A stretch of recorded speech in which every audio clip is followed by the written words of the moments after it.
اس کا بیٹا، اس کا خون، اس کے جسم کا ٹکڑا، کیا وہ اس کا حمیم، اس کا جانثار دوست بن سکتا تھا؟ کیا واقعی؟ کیا وہ ایسی قسمت والی ہے؟ کیا ایسا ممکن ہے؟ وہ ایک نئی آگہی کے احساس کے ساتھ حیرت میں گھری بیٹھی تھی۔ تیمور اب روٹی کے چھوٹے چھوٹے ٹکڑے کر کے سامنے گھاس پہ ڈال رہا تھا۔ بلی لپک کر آگے آ گئی اور گھاس پہ منہ مارنے لگی۔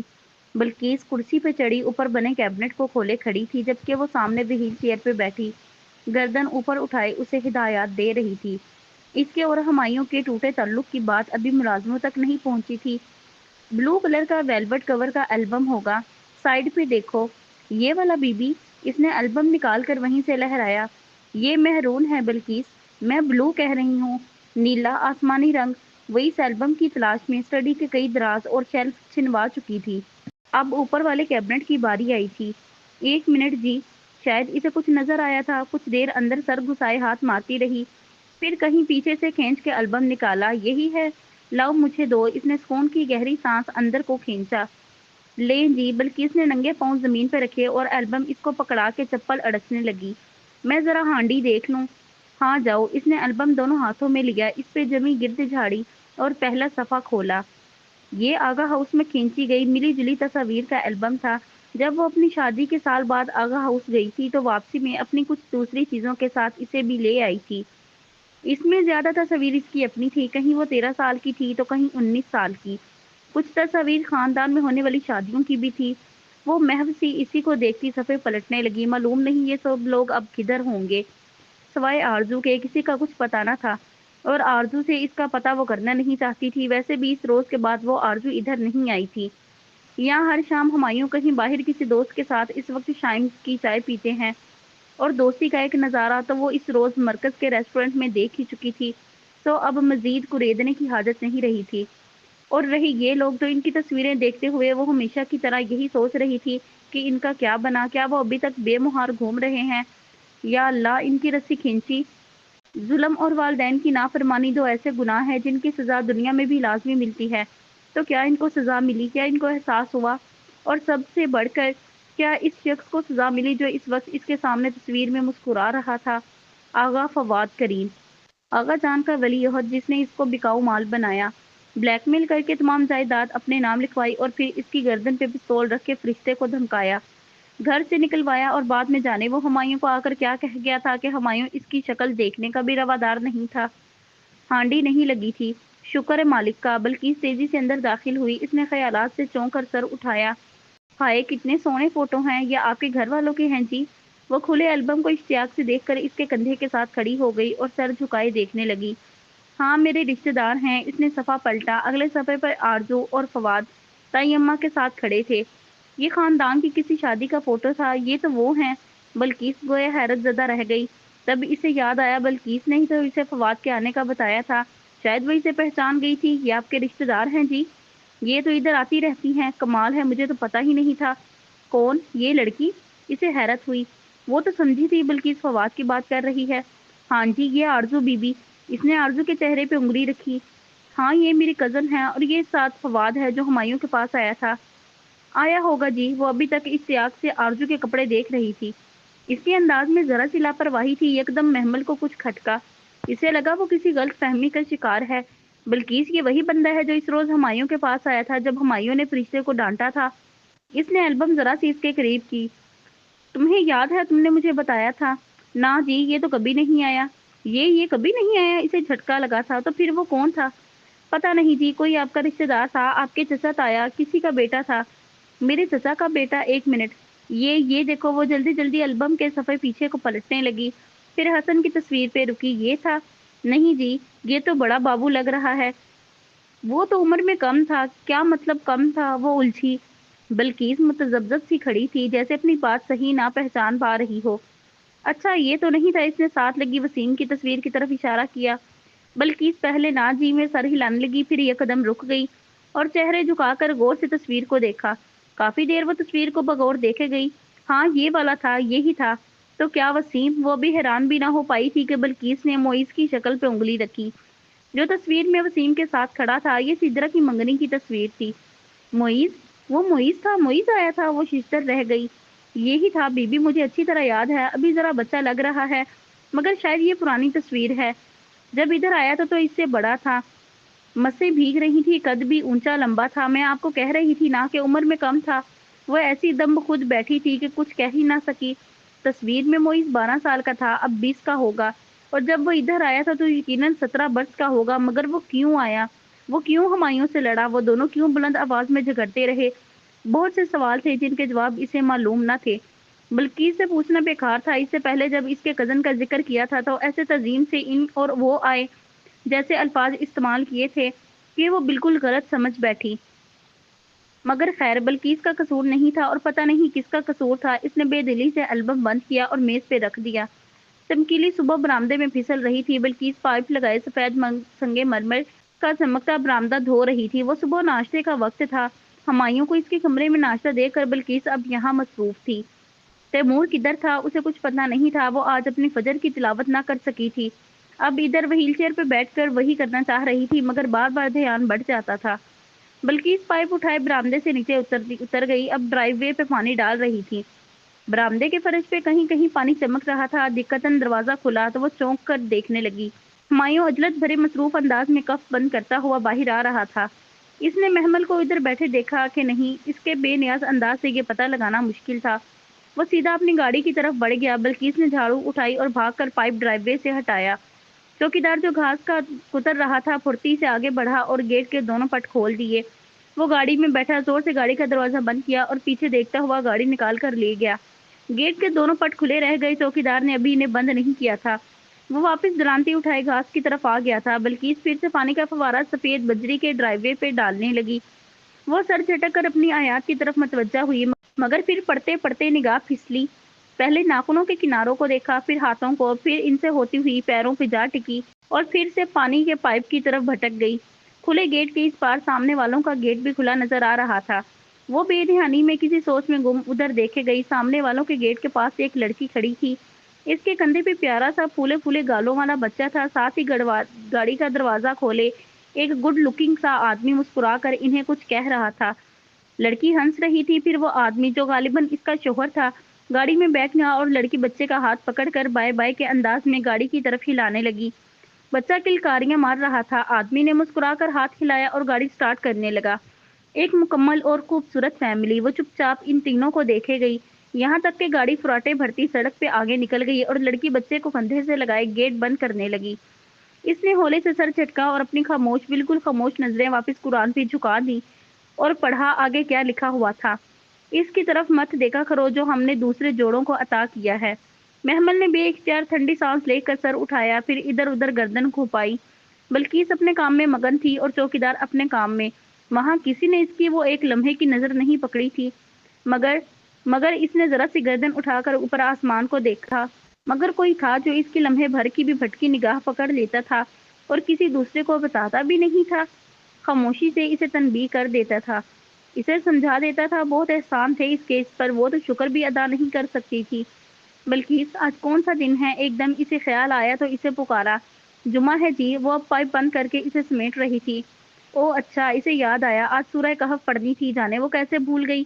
خود کو سرزنش کرتی قرآن کے صفحے پلٹنے لگی۔ چوکیدار گیٹ بند کر کے اپنے کوارٹر میں چلا گیا تھا اور بلقیس اندر۔ وہ برآمدے میں تنہا رہ گئی تھی۔ پہلے قرآن سے پڑھنے کا سوچا، مگر سورہ کہف یاد تھی، سو قرآن میز پہ رکھا اور سر کرسی کی پشت پہ ٹکا کر آنکھیں موند لی۔ کبھی کبھی اس کو لگتا ہے اس کی زندگی مصحف قرآن کے گرد ہی گھومنے لگی ہے۔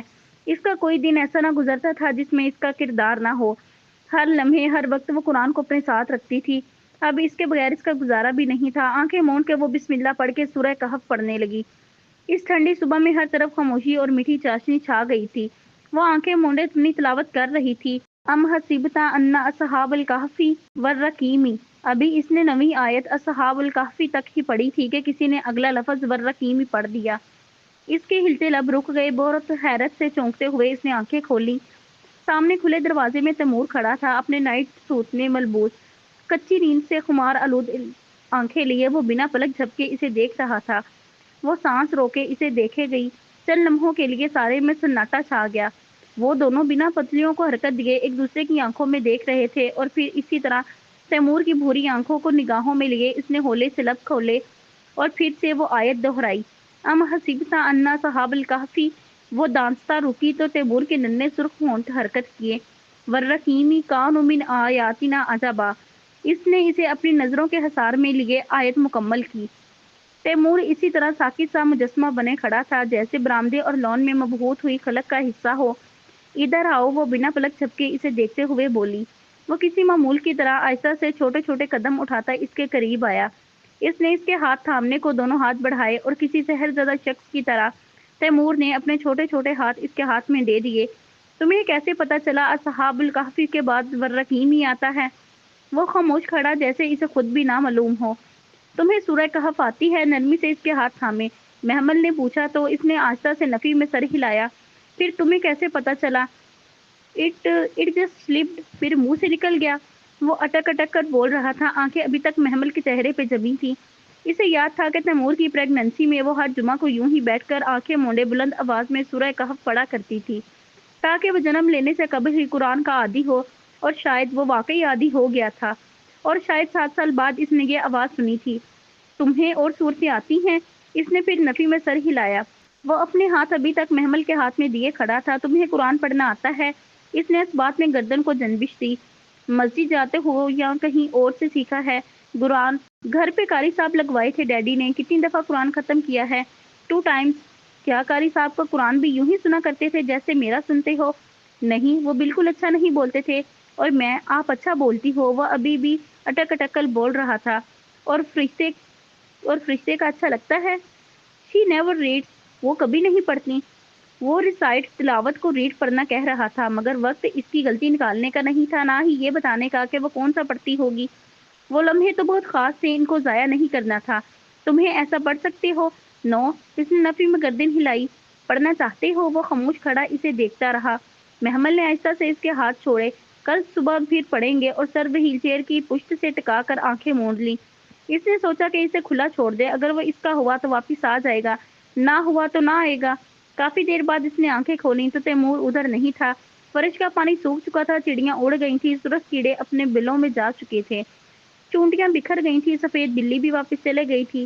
اور اللہ کی طرف بلانے والی بات سے اچھی بات کس کی ہو سکتی ہے بھلا؟ اس نے بے اختیار سوچا تھا۔ دشمن کو دوست بنانے کا احسن طریقہ تو اسی آیت میں دے رکھا تھا۔ اس کے سمجھ میں ذرا دیر سے آیا تھا۔ اگلی صبح وہ لان میں پہلے سے موجود تھی۔ لان میں لاؤنج کی کھڑکی کھلتی تھی اور اس کے سامنے تیمور کا کمرہ تھا۔ آواز کا راستہ صاف اور کھلا تھا۔ پچھلا پورا دن اس نے دانستہ تیمور کا سامنا نہیں کیا۔ وہ بھی کمرے سے باہر نہیں نکلا، اس کی غالباً چھٹیاں ہی تھیں، تو آج کل گھر پہ ہی ہوتا تھا۔ وہ جانتی تھی کل قرآن سنا کر تیمور کو اس نے ذہنی طور پر ڈسٹرب کر دیا ہے۔ اگر واقعی وہ قرآن کی چاہ رکھتا ہے تو اس کے اندر مزید سننے کی خواہش ضرور بھڑکے گی، اور وہ خود ہی چل کر آئے گا۔ اس نے 9 ماہ اسے قرآن سنایا تھا، وہ 7 سالوں میں اسے کیسے بھول سکتا تھا؟ بلکہ اس نے اسے لان میں ہی ٹیپ ریکارڈر سیٹ کر کے دے دیا تھا۔ اسے معلوم نہ تھا کہ تیمور ابھی جاگ رہا ہے یا سو رہا ہے، پھر بھی اس نے پلے کا بٹن دبایا اور اونچی آواز کر دی۔ قاری مشاری کی سورہ کہف چلنے لگی تھی۔ گو کے قاری حضرات اور بھی بہت اچھے تھے، مگر جو بات قاری مشاری کے دھیمے پرسوز انداز میں تھی، وہ اسے دنیا میں کہیں نہیں ملی تھی۔ اور سورہ کہف تو شروع ہوتی اور اس کے آنسو بہنے لگتے۔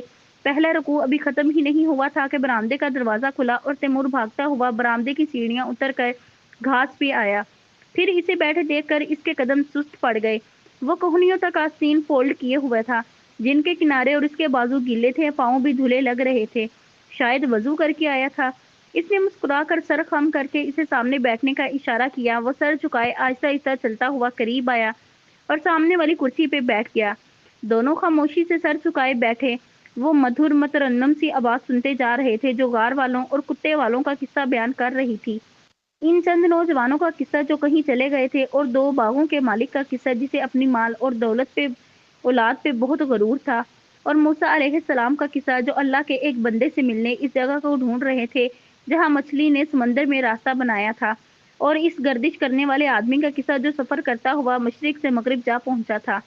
وہ 4 قصے تھے جو قرآن کے درمیان میں رکھ دیے گئے تھے۔ جب وہ ختم ہوئے تو تیمور نے سر اٹھایا۔ محمل اب سٹاپ کا بٹن دبا رہی تھی۔ تمہیں پتا ہے یہ کس کی آواز ہے؟ تیمور نے نفی میں سر ہلایا۔ یہ قاری مشاری تھے۔ تمہیں پتا ہے وہ کون ہے؟ اس نے پھر گردن دائیں سے بائیں ہلائی۔ پہلے وہ سنگر تھے، پھر انہوں نے قرآن پڑھا تو گلوکاری چھوڑ دی اور قاری بن گئے۔ ان کے 11 مختلف ٹون ہیں، قرآن مجید موجود ہے، مگر مجھے یہ والی ٹون سب سے زیادہ پسند ہے۔ تمہیں پسند آئی؟ جی وہ بے ساختہ کہہ اٹھا۔ کون کہہ سکتا تھا کہ یہ وہی چیختا چلاتا بدتمیزی کرتا بچہ تھا جو اب جاگ کی طرح بیٹھ چکا تھا۔ چند لمحے وہ خاموشی سے اپنے بیٹے کو دیکھتی رہی۔ آخر تھا تو وہ بچہ ہی کتنا ناراض رہ سکتا تھا بھلا، اور پھر آہستہ سے بولی، مجھ سے ابھی تک خفا ہو؟ تیمور نے آنکھیں اٹھا کر خاموشی سے اسے دیکھا، منہ سے کچھ نہ بولا۔ کیوں خفا تھے مجھ سے؟ وہ چپ رہا، بالکل چپ۔ تمہیں میں بری لگتی ہوں؟ تمہارا دل کرتا ہے تم مجھے قتل کر دو؟ نو نیور، وہ گھبرا کر کہہ اٹھا، پھر ایک دم چپ ہو کر لب کاٹنے لگا۔ تم پہلے تو ایسے نہیں تھے، تم ہسپتال میں میرے لیے پھول لے کے آتے تھے، مجھ سے اتنی باتیں کرتے تھے، تمہیں بھول گیا ہے؟ اس کی بھوری آنکھوں میں اضطجاب پھیل گیا۔ آپ کو سنائی دیتا تھا سب؟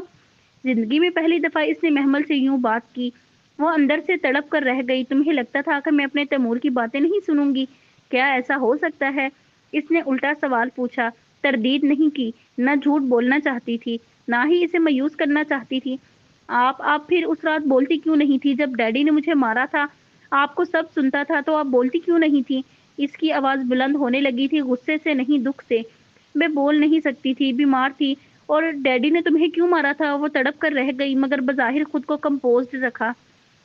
اس چڑیل سے شادی کر رہے تھے، میں نے ان سے بہت لڑائی کی۔ اس کی موٹی موٹی بری آنکھیں دبدبا گئیں۔ وہ کہتے تھے وہ اس بچ سے شادی کر لیں گے، وہ آپ کو ڈائیورس کر دیں گے، میں ان سے بہت لڑا تھا۔ وہ ایک دم پھوٹ پھوٹ کر رونے لگا۔ تیمور، وہ متحیر رہ گئی، اس نے کبھی اسے روتے نہیں دیکھا تھا۔ محمل نے بے اختیار بازو بڑھا کر اس کے ہاتھ تھامے۔ میرے پاس آؤ، اسے ہاتھوں میں تھام کر کھڑا کیا اور خود سے قریب کیا۔ ڈیڈی نے کیوں مارا تمہیں؟ میں نے کہا تھا کہ میں ان کو اور اس وچ کو گھر میں نہیں رہنے دوں گا۔ انہوں نے کہا کہ تمہاری ماں ایک بری عورت ہے، میں نے ان پہ بہت شاؤٹ کیا تو انہوں نے مجھے ادھر تھپڑ مارا۔ اس نے اپنے ہاتھ آہنے آنسوؤں سے بھیگے گال پہ رکھے۔ محمل نے بے اختیار اس کا گال چوما۔ وہ بیٹھی تھی اور وہ اس کے ساتھ کھڑا رو رہا تھا۔ تم میرے پاس آئے تھے؟ ہاں، میں اتنی دیر آپ کے پاس روتا رہا تھا، بٹ یو ور سلیپنگ۔ آپ نے مجھے جواب ہی نہیں دیا، آپ نے مجھے اکیلا چھوڑ دیا، آپ بولتی نہیں تھی، آپ نے مجھے پیار بھی نہیں کیا، اور تم مجھ سے ناراض ہو گئے۔ وہ ہچکیوں کے درمیان آنسو پہنچ رہا تھا۔ میں تب بیمار تھی، بول نہیں سکتی تھی، لیکن اب میں تمہارے پاس ہوں نا، اب تو تم ناراض نہیں ہو۔ ہتھیلی کی پشت سے آنکھیں صاف کرتے ہوئے اس نے نفی میں سر ہلایا۔ اس نے بے اختیار اسے گلے سے لگایا۔ ایک دم ہی اس کے ادھورے وجود میں ٹھنڈک اتر آئی۔ اسے لگا وہ مکمل ہو گئی ہے، اب اسے کسی ہمایوں داؤد نامی شخص کی ضرورت نہیں تھی۔ اسے اس کا تیمور واپس مل گیا تھا۔ وہ دن بہت خوبصورت دن تھا جب وہ دونوں خوب رو چکے تو مل بیٹھ کر خوب باتیں کی، کبھی لان میں، کبھی ڈائننگ ٹیبل پہ، کبھی لاؤنج میں، اور پھر تیمور کے کمرے میں۔ اس سے بات کر کے محمل کو پتا چلا تھا کہ اس کا یہ رویہ اس رات کا رد عمل تھا جو اس نے ہمایوں سے تھپڑ کھانے کے بعد محمل کو پکارتے گزاری تھی۔ شاید وہ ساری رات روتا رہا تھا، مگر اس کی ماں نے جواب نہیں دیا تھا تو وہ بدظن ہو گیا تھا۔ مگر بچہ تھا، آخر کتنی دیر ناراض رہ سکتا تھا؟ بالآخر اپنے اندر کا سارا لاوا نکال کر اب ٹھنڈا پڑ چکا تھا، اور یہ بدگمانی کی عادت تو اسے اپنی ماں اور باپ دونوں سے ورثے میں ملی تھی۔ اس کا قصور نہیں تھا، اس کی باتوں سے محسوس ہوتا تھا کہ وہ آرزو اور ہمایوں کے تعلق کے بارے میں بھی جانتا تھا، مگر محمل دانستہ اس موضوع کو نہیں چھیڑ رہی تھی۔ محمل کو اب احساس ہوا تھا کہ تیمور غیر معمولی ذہن اور سمجھدار لڑکا تھا۔ وہ ایک ایک چیز کے بارے میں خبر رکھتا تھا۔ اسے معلوم تھا کہ کب ہمایوں نے اسے طلاق دی، کب جھڑکا، کب اس پہ چلایا، اور دوسری ہر شے جو ان دونوں کے درمیان تھی۔ وہ ظاہر کرتا تھا کہ اسے اس سے نفرت ہے، مگر اس کے باوجود وہ اس کے ہر پل کی خبر رکھتا تھا۔ اگر ڈیڈی نے آپ کی ڈائیورس واپس نہ لی تو آپ یہاں سے چلی جائیں گی؟ وہ دونوں تیمور کے کمرے میں بیٹھے تھے جب اس نے بے حد اداسی سے کہا، جانا تو ہے، مگر ابھی 2.5 منتھ آپ ادھر ہی ہیں نا؟ آپ کی ڈائیورس کے 3 منتھس بعد تک آپ نے یہی رہنا ہے نا؟ وہ اپنی باتوں سے اسے حیران کر دیتا تھا۔ اس کی عمر اتنی نہیں تھی، مگر وہ ہر بات سمجھتا تھا۔ ہاں، ابھی تو 1/2 منتھ ہوا ہے، ابھی تو ٹائم ہے، کیا پتا ڈیڈی ڈائیورس واپس لے لیں۔ اس نے سوچا کہ اسے سمجھائے کہ پہلی طلاق واپس نہیں ہوتی، بلکہ اس میں رجوع ہو سکتا ہے، مگر اس کے ننھے دماغ کو خواہ کہاں الجھاتی۔ سو بات بدل دی۔ مجھے اپنی بکس دکھاؤ۔ آپ ٹاپک چینج مت کریں، میں آپ کو ساری بکس دکھا چکا ہوں۔ او، میرا مطلب تھا کاپیز دکھاؤ۔ محمد، اس سے پہلے کہ تیمور جواب دیتا، اس نے فرشتے کی آواز سنی جو باہر سے اسے پکار رہی تھی۔ اس کی وہیل چیئر دروازے سے ذرا دور تھی، سو اس نے تیمور کو اشارہ کیا، بیٹا دروازہ کھولو۔ پلیز نو، اس نے برا سا منہ بنایا اور وہیں بیڈ پہ بیٹھا رہا۔ محمل، فرشتے کی آواز میں پریشانی تھی۔ تیمور، پلیز دروازہ کھولو، خالہ بلا رہی ہیں۔ وہ چاہتی تو فرشتے کو آواز دے دیتی، مگر ابھی تیمور کو ناراض نہیں کرنا چاہتی تھی۔ شی از ناٹ مائی خالہ۔ وہ منہ ہی منہ میں بدبدا اٹھا۔ دروازہ آدھا کھول کر سر باہر نکالا اور غصے سے بولا، واٹس رانگ ود یو؟